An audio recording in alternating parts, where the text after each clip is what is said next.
If you feel that the American Republic is not a democracy, it's a republic, in 2023 is on the brink, you are not alone. Let's take the prestigious Pulitzer Prize that gives annual awards for journalism.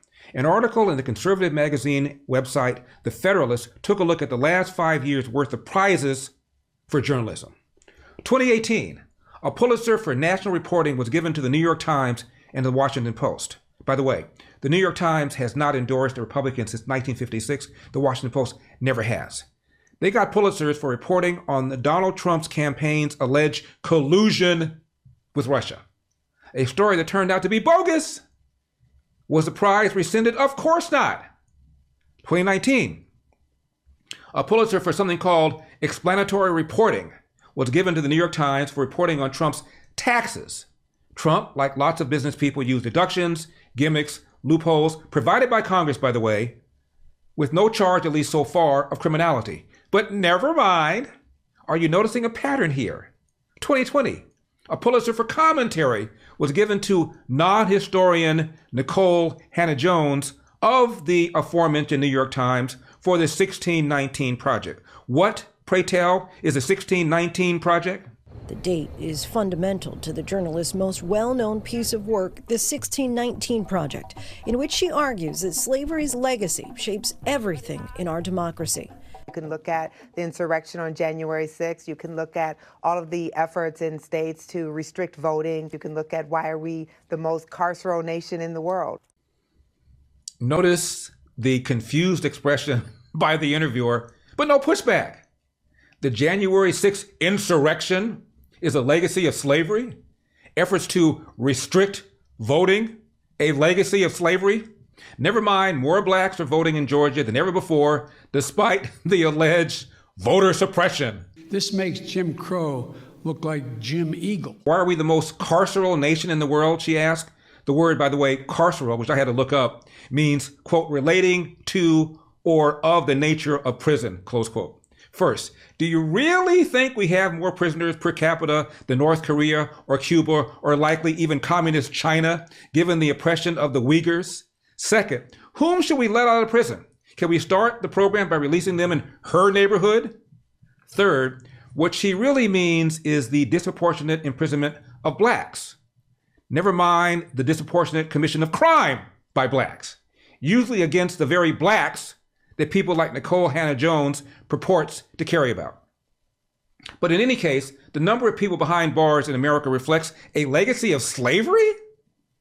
Here's what Professor James H. Sweet, he is the president of the American Historical Society, said about this 1619 Project that downplays the role played by Africans in the European and Arab slave trade. Here's what he said before issuing a groveling apology that we'll come to in a minute. He said this: bad history yields bad politics. The erasure of slave trading in African empires in the name of political unity is uncomfortably like right-wing conservative attempts to erase slavery from school curriculum in the United States, also in the name of unity. Let me just put a comment right there. By the way, before I continue with Mr. Sweet's quote, I don't know any right-winger who wants to erase slavery from school curricula, close quote. Do you? If so, please name a name. But Professor Sweet continues, quote, these interpretations are two sides of the same coin. If history is only those stories from the past that confirm current political positions, all manner of political hacks can claim historical expertise, close quote. So he basically called her a historical hack. And by the way, again, she's a journalist, not a historian. He also condemned what he called presentism. That is, looking at history through the prism of today's perspectives and sensibilities. Then came Professor Sweet's groveling apology. Quote, I sincerely regret the way I have alienated some of my black colleagues and friends. I am deeply sorry in my clumsy efforts to draw attention to methodological flaws in the 1619 Project. I left the impression that questions posed from absence, grief, memory, and resilience, whatever that means, somehow matter less than those posed from positions of power. This is absolutely not true. It wasn't my intention to leave that profession, but my provocation completely missed the mark. Once again, I apologize. for the damage I have done to my fellow historians, the discipline, and to the American Historical Association. I hope to redeem myself in future conversations with you all. I'm listening and learning. End of quote. Sigh. Head off the cancellation posse.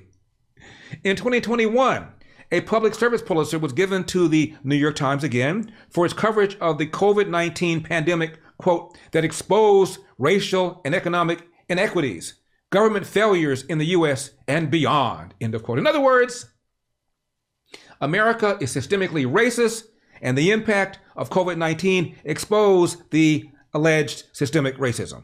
Never mind the legitimate black skepticism about COVID vaccine, whether it prevented infection or transmission, and about the lethality of COVID for people in the non-high-risk groups. Dr. Fauci, in fact, got an earful.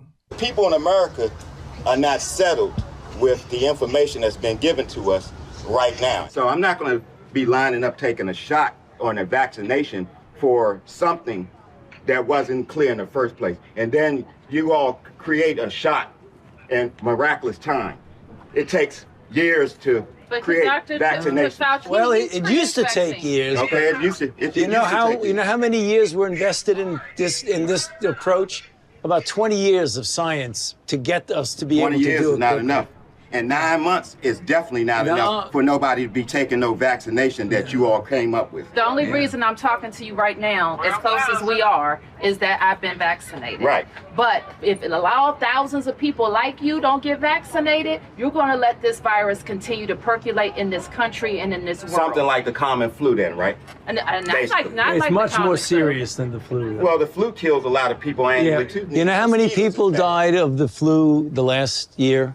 I mean, not this year, virtually none, but the previous year, about 20 to 30,000. You know how many people have died from COVID-19 in the United States? 600,000 Americans. Well, the number that you all giving that died, that's once again, that's you all's number. You gonna pass? Yeah, definitely.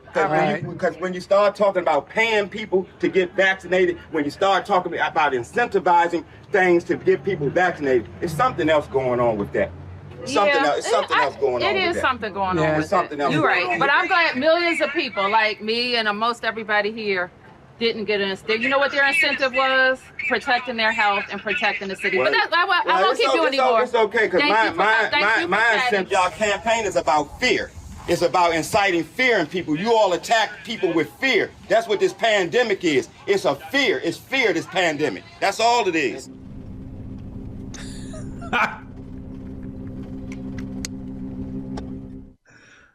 Tough day at the office for Dr. Fauci. And by the way, Fauci is now retired. Give that man up there Fauci's job. In my baby brown libertarian fingers, I'm holding a pair of MyPillow My Slippers. These are so comfortable, you're going to want to own a pair yourself. They come in different colors. They also come in different styles.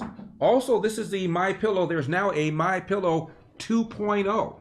Call the number on your screen, or go to mypillow.com, promo code ELDER. That's mypillow.com, promo code ELDER. You're going to find over 100 products, including the 6-pack towels that work.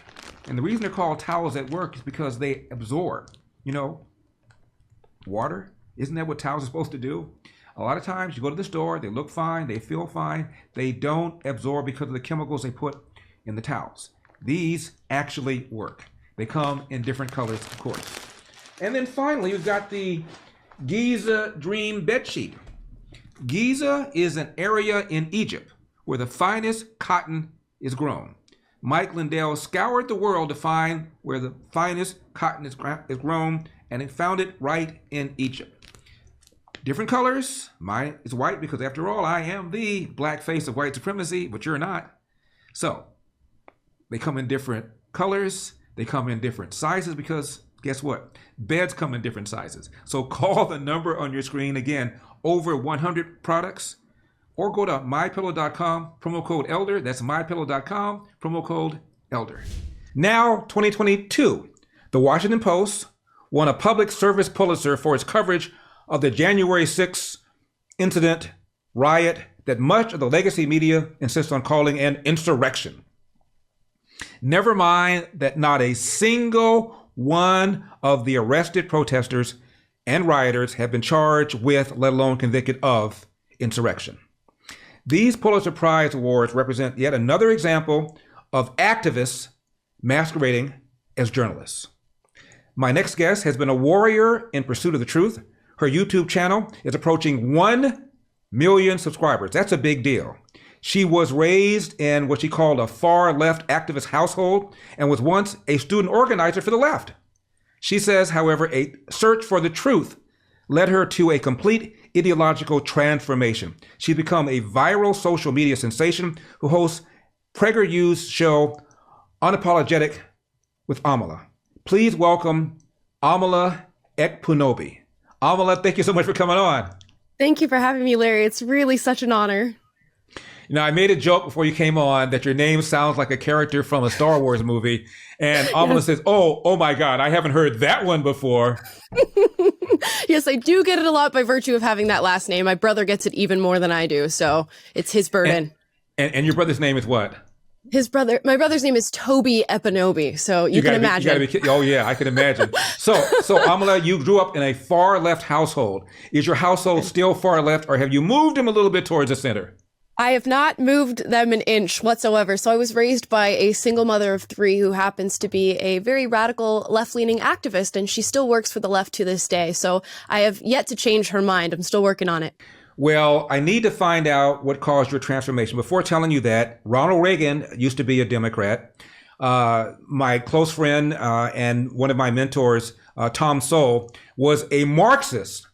Even after he went to the University of Chicago and studied under Milton Friedman, he was still a Marxist. He changed when he worked for the Department of Labor, and he was tasked with doing a study on the minimum wage, the effect of the minimum wage.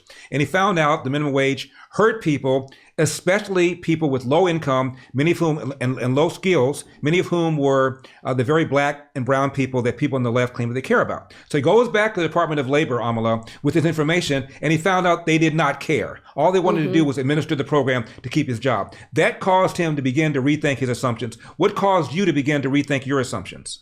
It's a very similar story to that of Tom Sowell, which is why I keep his face actually in my studio, looking above me, hoping that I keep my facts straight. But by the way, I've been in your studio. I didn't notice my face there anywhere. Just saying, Larry, it's coming because you are also systemic racism. Systemic racism. You won't put up the black face of white supremacy. How dare you?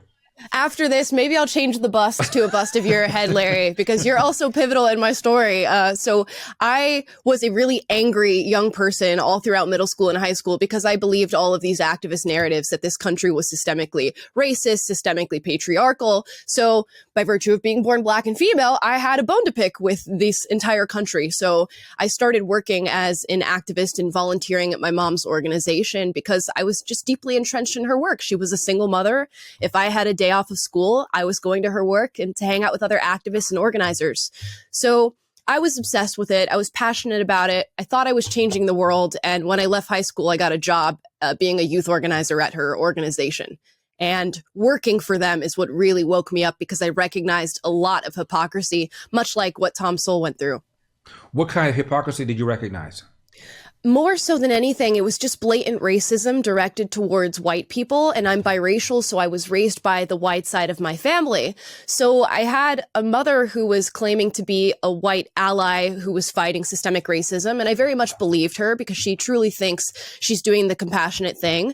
But I would go into work every single day at this organization, and they were talking about how white people had no place in our conversations anymore, how history had favored them, and that now they were dogs, they were inherently racist, there was nothing to save them because they were born the way they're born. And I was listening to this every single day and then going home to my white family, two of whom were conservative, my grandparents who had cared for me my entire life. And I just could not hold the two ideas in my brain at the same time. So I confronted them and said, hey, I thought we were tolerant. There's a lot of hypocrisy going on here. And they looked at me and just said, you don't know how oppressed you are. So it's not our fault. So Amala, when you went home to your white activist mom and told her some of the things you'd heard, she said what? It was a lot of, hey, you got to understand that people are angry and history has led to what we're dealing with now. Very similar to what you hear from Ibram X. Kendi's, that we need to fix past discrimination with present discrimination. And interestingly enough, her as a white woman, she held a lot of these internal beliefs whilst being on the side of those who were fighting oppression and being an ally. So it was just really hard to justify in my brain. So I struggled with that for quite some time. So how does your mom feel about you? How has your evolution to the conservative side affected your relationship with your mom? At first, as you can imagine, it was a very rocky road. And I think it would be the case for any parent. Even if you're a conservative parent and suddenly your kid starts turning liberal or leftist, I can imagine that's going to be quite shocking to watch them abandon that. So we went through a few months of just constantly being at each other's throats, arguing different political issues, abortion, immigration, racism. And eventually we realized, okay, she's going to stay in her camp and dedicate her career and her time to that. I'm going to stay in my camp and dedicate my career and my time to that. So let's just conserve this mother-daughter relationship. And it's so much more important than the political debates that we could have on any given day. So there are just certain topics you just don't discuss. For the most part, we've slowly inched into it as she talks about her work, as I talk about mine. But I can certainly say, without a doubt, she does not watch any of my content. Well, I grew up in an inter-ideological home too. My mom registered Democrat, my dad registered Republican, and it was entertaining. It was almost like All in the Family, particularly when Watergate came along. My dad thought Watergate was inconsequential, a minor thing that Richard Nixon ought not resign. My mother was incensed by that, and watching them go back and forth was almost entertaining. I wish I had recorded it. So, right. Give me your take, Amala, on reparations. Why do you suppose the movement has become embraced by the Black community? I read one poll that had the number of Blacks supporting reparations at almost 80%, while only 18% of whites do. I mean, it really does blow my mind, Larry. We're having conversations about that here in California, where they're talking about upwards of $225,000 given to each Black resident. And California was a free state. I do not understand it. I think there was a time for a conversation surrounding reparations, and that time was when slaves were freed. Those payments should have been direct to the people who were afflicted by that transgression. Absolutely. Absolutely. Yes. And the reason that so many people, Black people in particular, I think, are falling for this idea is that we've been fed a narrative that the government has harmed us our entire lives, that they will continue to do so, and they're the only ones who can change that. And we need to abolish systems or turn to them to reconcile the things they've done in the past. And this is a Band-Aid over a really large gash that the Black community is dealing with right now. It's not going to solve anything. Give me your take on the 4 months or so of what some people are calling George Floyd riots or BLM riots. You remember George Floyd at the hands of Derek Chauvin. Derek Chauvin was found to be guilty of homicide. I've made this point. I'm sure you have too, Amala. The lead prosecutor was a Black man. And he, in his opening statement, took pains to say that however you feel about Derek Chauvin, the police in general are not on trial.